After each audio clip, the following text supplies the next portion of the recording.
Hello everybody, I am Andy McDaniel and welcome back to Critical Point. And when we left off, we confronted Julieta the drug addict and we gave her a fix she desperately needed with our penis. And now she left to go do some shit and we're investigating still apparently. I don't know. But let's see what happens.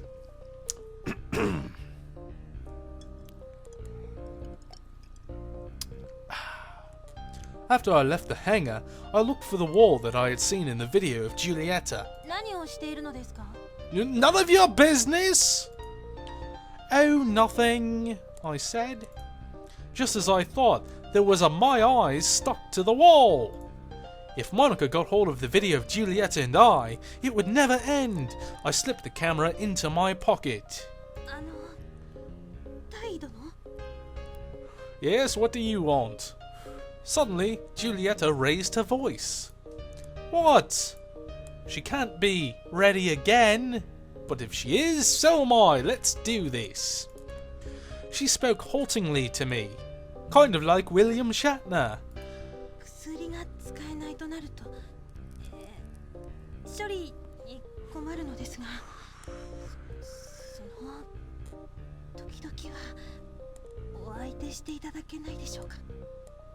Sure, kid, no problem.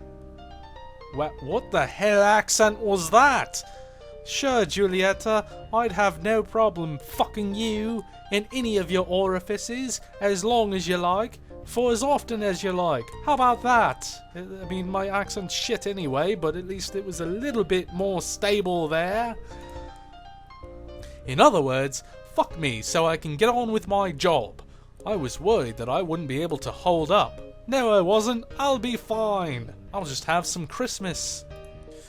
Even so, it would be pitiful for Julieta to leave her alone. What? That didn't make any sense.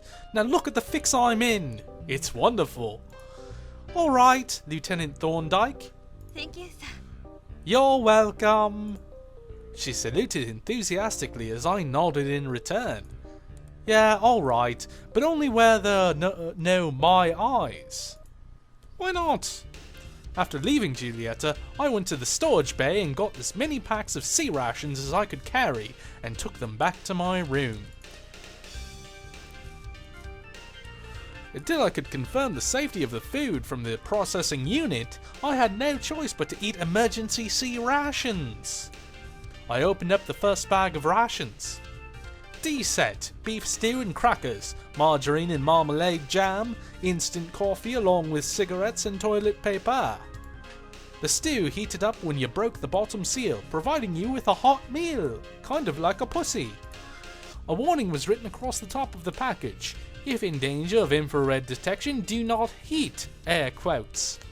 Well, there's no danger of infrared detection in my own room, so I opened the seal and was immediately taken out by a sniper.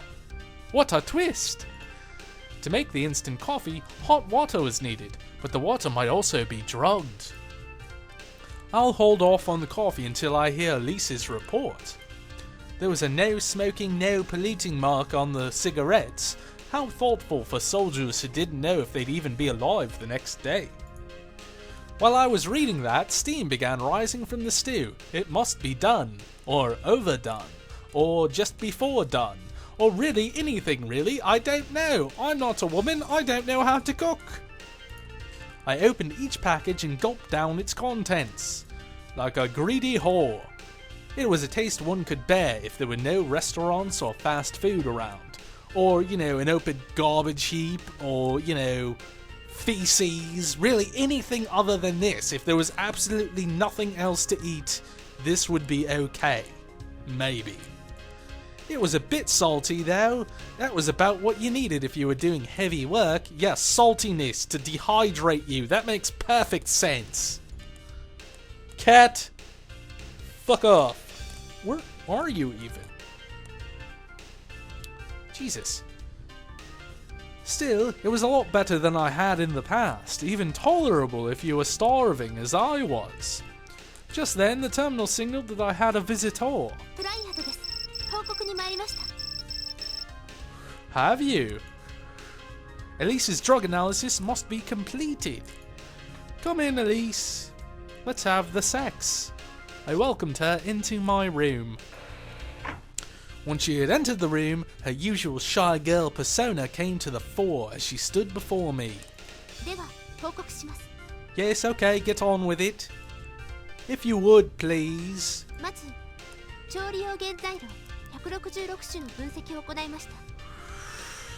You mean you've been at it since we separated? That must have been quite a task. I'm pretty sure we've already been through this before, but whatever. I'm not a major. Oh, never mind. I see what you did there. Elise responded, smiling. Come to think of it, it was really no big deal for someone of her capabilities. Not to mention she's a fucking android, so she's not really a person at all, so who gives a shit?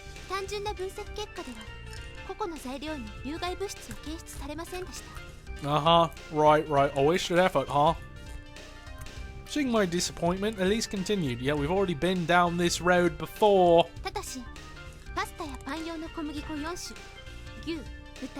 Yeah, we know, we've seen it all before. I'm gonna skip slightly ahead. What could that mean? It could mean that, out of all that, there was no poison.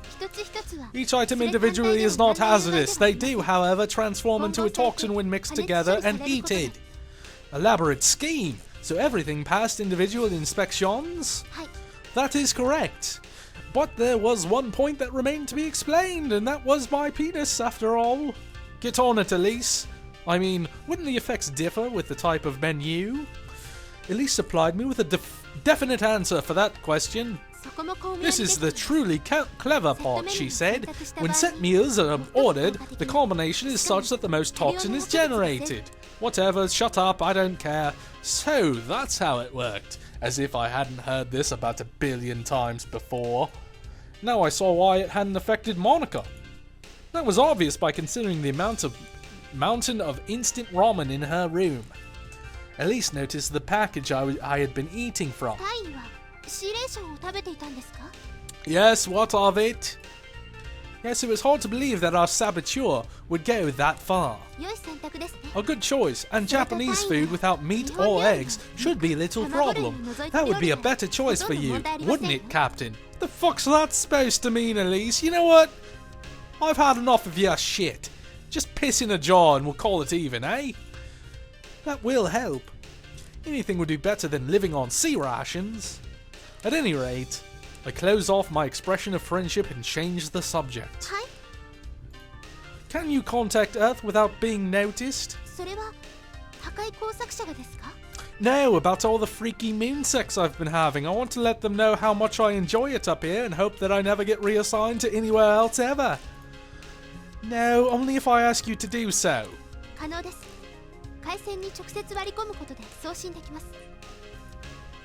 Can you only send? Cat! If I operated the main commuter, we could bypass CRC with the incoming messages. Naturally, there would be no log of communications. Alright, do it.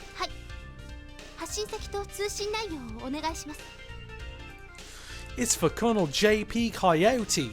What? Internal Intelligence Section Leader of the 3rd Intelligence Section of Military High Command.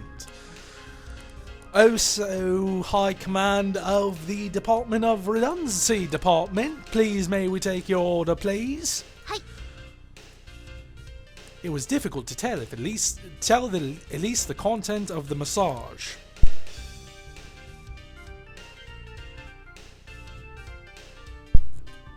But she's a soldier. It can't be avoided considering the present situation.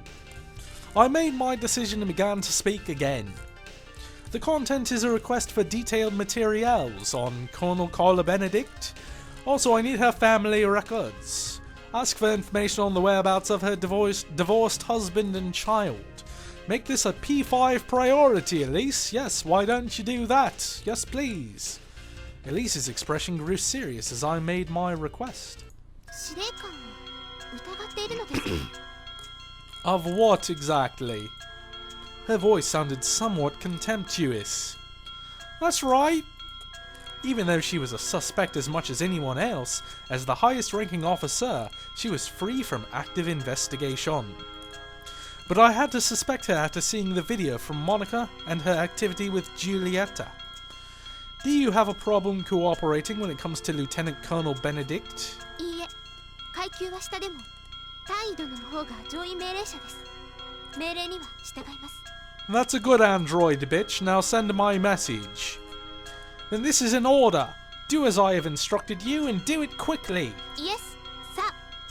That was extremely well enunciated. Good for you, Elise. You're learning. Elise expressed her displeasure with a sharp salute and then left the room. I could mark her off as being a suspect. She could control the main computer.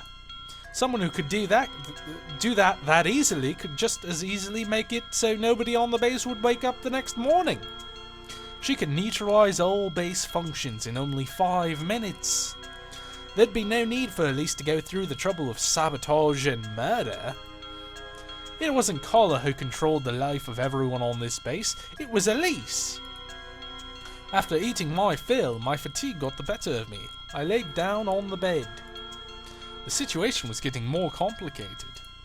What kind of ripples would come back to me from my tossing a rock out into the pond? While pondered that thought, I fell into a deep sleep. While pondering that thought, I fell into a deep sleep, eh?